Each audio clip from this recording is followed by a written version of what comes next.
एक ऐसा किताब जिसे अगर किसी ने पढ़ने की कोशिश की तो वह पागल हो जाएगा, और अगर किसी ने इस किताब को पूरा पढ़ लिया तो उसकी मृत्यु पक्का हो जाएगी।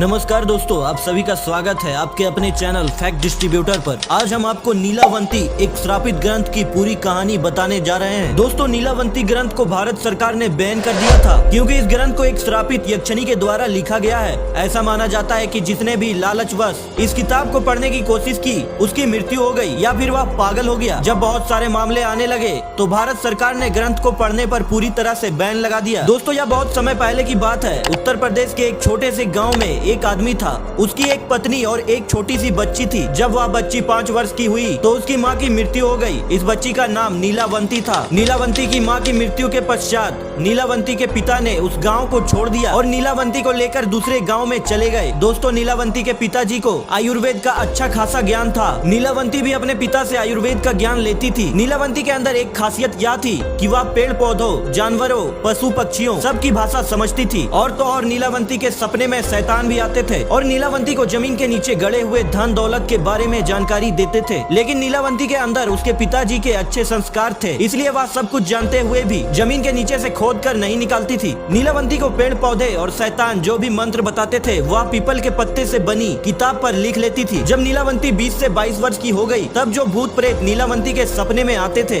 अब वो हकीकत में सामने आने लगे थे। कुछ समय बाद नीलावंती को पता चलता है कि वो एक श्रापित यक्षिणी है जो कि एक श्राप के वजह से इस दुनिया से बाहर नहीं निकल पा रही है। उसे अपनी दुनिया में जाना था। यह सब बात वह अपने पिताजी को बताती है। तब उसके पिताजी उससे कहते हैं कि बेटी, यदि तू इस दुनिया की नहीं है और किसी श्राप के कारण तू इस दुनिया में फंसी हुई है तो मैं तुझे रोकूंगा नहीं, तू स्वेच्छा से यहाँ से जा सकती है। फिर नीलावंती उस गाँव को छोड़कर जाने लगी कि रास्ते में उसे एक व्यापारी मिलता है और नीलावंती उस व्यापारी से दूसरे गाँव में जाने के लिए कहती है क्योंकि नीलावंती को एक अच्छी आत्मा ने बताया था कि यहाँ से 35 मील की दूरी पर तुम्हें एक गाँव मिलेगा और उस गाँव में तुम्हें एक बरगद का पेड़ मिलेगा। वहीं से तुम्हें अपनी दुनिया में जाने का रास्ता मिलेगा। इसके अलावा तुम्हें अपने रक्त के साथ साथ पशु पक्षियों की भी बलि देनी होगी। इसी को ध्यान में रखते हुए वह नीलावंती उस व्यापारी से उस गांव में चलने के लिए कहती है। वह व्यापारी नीलावंती को देखकर मंत्रमुग्ध हो जाता है और कहता है कि मैं तुम्हें उस गांव में छोड़ दूंगा, लेकिन बदले में तुम्हें मुझसे शादी करनी पड़ेगी। नीलावंती ने व्यापारी के सामने मुस्कुराते हुए कहा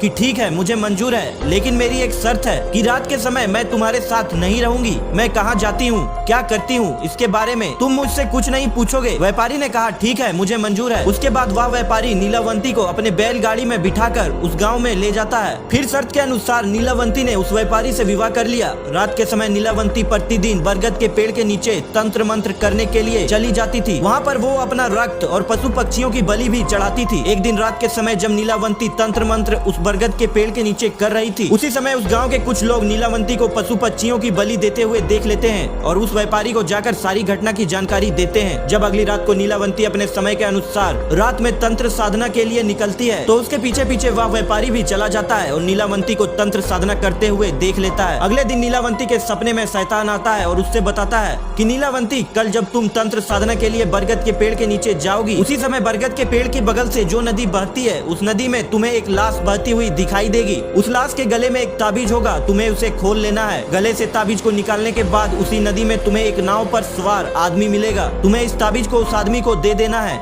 वह तुम्हें दूसरी दुनिया के दरवाजे तक पहुंचाने में तुम्हारी मदद करेगा। उस शैतान ने नीलावंती से यह भी कहा कि तुम्हें अपनी दुनिया में वापस लौटने का सिर्फ यही एक ही चांस मिलेगा। अगले दिन नीलावंती बहुत खुश हुई और रात के समय बरगद के पेड़ के नीचे चली गई। वह तंत्र साधना करके अपनी रक्त की तथा पशु पक्षियों की बलि दे रही थी कि उसे नदी के किनारे एक लाश बहती हुई दिखाई देती है। नीलावंती उस लाश के पास जाती है और उसके गले में बंधे हुए ताबीज को निकालने की कोशिश करती है। उसी समय वहाँ पर वह व्यापारी भी आ गया जो अपने असली शैतानी रूप में आ गया था। वह ताबीज की पहली गांठ खोल पाई थी, दूसरा खोलने ही वाली थी कि गाँव वाले वहाँ आ गए और नीलावंती को नरभक्षी समझकर कहने लगे कि ये दोनों शैतान हैं, ये दोनों तो सभी गांव वालों को मार डालेंगे, अतः इन दोनों को मार डालो। सभी गांव वालों ने अपने अपने हथियार लेकर दोनों को दौड़ाना शुरू कर दिया। नीलावंती तो बच गई, लेकिन गांव वालों ने उस राक्षस को मार गिराया। राक्षस होने की वजह से वह दोबारा जीवित हो उठा और उसने नीलावंती के पास आकर बोला कि तुम मुझे ये किताब दे दो जिसमें तुमने मंत्रों को लिखा है और मुझे कुछ नहीं चाहिए। तब नीलावंती ने सोचा कि यदि यह किताब इस शैतान को मिल गया तो यह दुनिया के लिए अनर्थ साबित होगा। और फिर नीलावंती ने उस किताब को श्रापित करते हुए कहा कि जिसने लालच में आकर इस किताब को पूरा पढ़ लिया उसकी तुरंत मृत्यु हो जाएगी और जिसने इस किताब को आधा पढ़कर बीच में ही छोड़ दिया वह पागल हो जाएगा। यह कहकर नीलावंती उस किताब को लेकर भाग गई। उसके बाद नीलावंती का आज तक पता नहीं चल पाया कि वह कहाँ गई।